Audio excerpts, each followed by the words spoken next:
സമരം ചെയ്ത വിദ്യാർത്ഥികൾക്കെതിരെ വിദ്വേഷ പ്രചരണം നടത്തിയ കേസിൽ കസ്റ്റഡിയിലായ സംഘപരിവാർ സഹയാത്രികൻ ടി.ജി. മോഹൻദാസിനെ കൊച്ചിയിൽ നിന്നും തിരുവനന്തപുരത്ത് എത്തിച്ചു. പോലീസിന്റെ ഔദ്യോഗിക നടപടികൾ പൂർത്തിയാക്കി അറസ്റ്റ് രേഖപ്പെടുത്തിയ ടി.ജിയെ ഇന്ന് രാവിലെ 11 മണിയോടുകൂടി തിരുവനന്തപുരത്തെ കോടതിയിൽ ഹാജരാക്കും. ഗുരുതരമായ കുറ്റകൃത്യങ്ങളാണ് മോഹൻദാസിനെതിരെ പോലീസ് ചുമത്തിയിരിക്കുന്നത്. കലാപത്തിന് ആഹ്വാനം ചെയ്യലെന്ന BNS 192, വിവിധ വിഭാഗങ്ങളിലായി ശത്രുതയുണ്ടാക്കാൻ ശ്രമിച്ചതിൽ BNS 353(1) ബി, സ്ത്രീത്വത്തെ അപമാനിക്കൽ BNS 79, സമൂഹത്തിൽ ക്രമസമാധാന തകർന്ന രീതിയിൽ പെരുമാറൽ KP ആക്ട് 120(0) എന്നീ വകുപ്പുകളാണ് കേസിൽ ഉൾപ്പെടുത്തിയിട്ടുള്ളത്. ചുമത്തപ്പെട്ടിരിക്കുന്ന കുറ്റങ്ങളെല്ലാം 3 വർഷം വരെ തടവ് ശിക്ഷ ലഭിക്കാവുന്നവയാണ്. ഇതിൽ ഭാരതീയ ന്യായ സംഹിത 353(1) ബി വകുപ്പ് ജാമ്യമില്ലാ കുറ്റമായതിനാൽ ടി.ജിക്ക് ജാമ്യം ലഭിക്കുന്നത് പൂർണ്ണമായും കോടതിയുടെ തീരുമാനത്തിന് വിധേയമായിരിക്കും. ജാമ്യമില്ലാ വകുപ്പ് ചുമത്തിയത് കേസിന്റെ തുടർ നടപടികളിൽ നിർണായകമാകും. എറണാകുളം മട്ടാഞ്ചേരിയിലുള്ള വസതിയിലെത്തി മട്ടാഞ്ചേരി പോലീസിന്റെ സഹായത്തോടെ തിരുവനന്തപുരം സിറ്റി സൈബർ ക്രൈം പോലീസിന്റെ പ്രത്യേക സംഘമാണ് മോഹൻദാസിനെ കസ്റ്റഡിയിലെടുത്തത്. കസ്റ്റഡിയിലെടുത്തതിന് പിന്നാലെ ഇദ്ദേഹത്തെ വൈദ്യപരിശോധനയ്ക്കായി ആശുപത്രിയിലേക്ക് മാറ്റിയിരുന്നു. 1 മണിക്കൂറോളം നീണ്ട ചോദ്യം ചെയ്യലിനും വീട്ടിൽ നടത്തിയ വിശദമായ പരിശോധനകൾക്കും ശേഷമായിരുന്നു പോലീസിന്റെ മിന്നൽ നീക്കം. വിവാദമായ വീഡിയോകൾ ചിത്രീകരിക്കാൻ ഉപയോഗിച്ച കമ്പ്യൂട്ടർ, മൊബൈൽ ഫോൺ ഉൾപ്പെടെയുള്ള നിർണായക ഡിജിറ്റൽ ഉപകരണങ്ങളും പോലീസ് തെളിവായി കസ്റ്റഡിയിലെടുത്തിട്ടുണ്ട്. AIYF സംസ്ഥാന സെക്രട്ടറി TT ജിസ്മോൻ നൽകിയ പരാതിയുടെ അടിസ്ഥാനത്തിലാണ് തിരുവനന്തപുരം സൈബർ പോലീസ് ഇയാൾക്കെതിരെ കേസ് രജിസ്റ്റർ ചെയ്തത്. കേസെടുത്ത 10 ദിവസത്തിലേറെയായിട്ടും പോലീസ് നടപടിയെടുക്കാതിരുന്നതിനെതിരെ ശക്തമായ ജനരോക്ഷവും പ്രതിഷേധവും ഉയർന്നതോടുകൂടിയാണ് പോലീസ് അന്വേഷണം ഊർജിതമാക്കിയത്.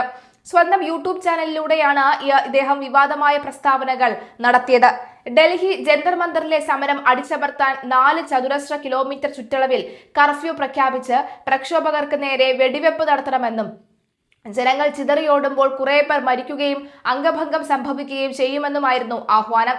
സമരരംഗത്തുള്ള സ്ത്രീകളെയും പെൺകുട്ടികളെയും ലൈംഗികമായി അധിക്ഷേപിക്കുന്ന പരാമർശങ്ങളും ഇയാൾ നടത്തിയിരുന്നു.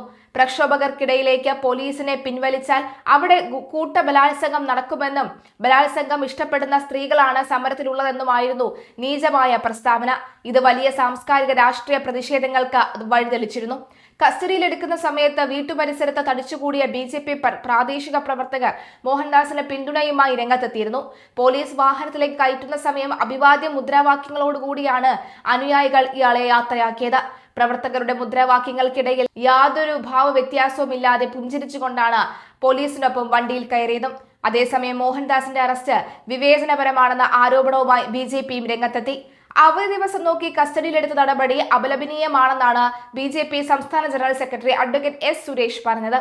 പ്രളയ ദുരിതാശ്വാസ പ്രവർത്തനങ്ങളിലെ വീഴ്ചകളിൽ നിന്നും തീരദേശ മേഖലകളിലെ പ്രതിഷേധങ്ങളിൽ നിന്നും ശ്രദ്ധ തിരിക്കാൻ ഈ അറസ്റ്റ് നാടകമെന്നും ലീഗ് മന്ത്രിമാരുടെ പ്രവർത്തകർക്ക് എതിരെയും അദ്ദേഹം രൂക്ഷ വിമർശനം ഉന്നയിച്ചു. കേരളത്തിലെ മതമൗലികവാദികളുടെ കയ്യടിക്ക് വേണ്ടിയാണ് അത്യന്തം അപലപനീയമായിട്ടുള്ള നീക്കവുമായി ആഭ്യന്തരമന്ത്രി രമേശ് ചെന്നിത്തല രംഗത്തിറങ്ങുന്നതെന്നും സുരേഷ് വിമർശിച്ചു. T.G. മോഹൻദാസ് നടത്തിയ പരാമർശങ്ങൾ സ്വാഗതാർഹമല്ല. എന്നാൽ പ്രധാനമന്ത്രി നരേന്ദ്രമോദിയെ വെടിവെച്ചു കൊല്ലുമെന്നടക്കം ഭീഷണി മുഴക്കിയ നിരവധി പേരാണ് കേരളത്തിൽ UDF സർക്കാരിന്റെ സംരക്ഷണയിൽ നിയമ നടപടികളിൽ നിന്ന് രക്ഷ നേടി കഴിയുന്നതെന്നും BJP സംസ്ഥാന ജനറൽ സെക്രട്ടറി അഭിപ്രായപ്പെട്ടു. ഇത്തരക്കാർക്കെതിരെ നിരവധി പരാതികൾ പോലീസ് നൽകിയിട്ടും പ്രധാനമന്ത്രിയെ വധിക്കുമെന്ന് പറഞ്ഞവരെ സംരക്ഷിക്കുന്ന നിലപാടാണ് ആഭ്യന്തരമന്ത്രി രമേശ് ചെന്നിത്തല സ്വീകരിക്കുന്നത്. ഫിഷറീസ് വകുപ്പ് പിടിച്ചുവാങ്ങി ഭരിക്കുന്ന മുസ്ലിം ലീഗ് മുതലപ്പുഴയിലും നീണ്ടകരയിലും മത്സ്യത്തൊഴിലാളികളെ കടലിൽ കാണാതായപ്പോൾ നടപടികൾ എടുക്കാത്ത ഗൗരവകരമായ സ്ഥിതിവിശേഷമാണ് സംസ്ഥാനത്തുള്ളത്.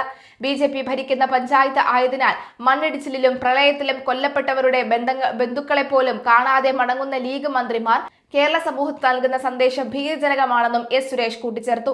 മതവർഗീയതയെ പ്രോത്സാഹിപ്പിക്കുന്നതിന് വേണ്ടിയാണ് മുസ്ലിം ലീഗ് മന്ത്രിമാരും ലീഗ് നേതൃത്വവും വന്ദേമാതര വിഷയത്തിലും VD സവർക്കർ വിഷയത്തിലും പ്രസ്താവനകൾ നടത്തി അനാവശ്യ വിവാദങ്ങൾ സൃഷ്ടിക്കുന്നതെന്നും BJP സംസ്ഥാന ജനറൽ സെക്രട്ടറി കുറ്റപ്പെടുത്തി.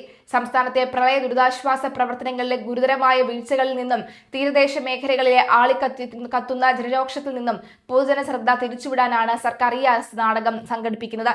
കേരളത്തിലെ മതമൗലികവാദികളുടെ കയ്യടിയും പിന്തുണയും പിടിച്ചുപറ്റുന്നതിന് വേണ്ടിയാണ് ആഭ്യന്തരമന്ത്രി രമേശ് ചെന്നിത്തലയുടെ നേതൃത്വത്തിൽ അത്യന്തം വിവേചനപരമായ ഇത്തരം നീക്കങ്ങൾ നടത്തുന്നതെന്നും S. സുരേഷ് കുറ്റപ്പെടുത്തി.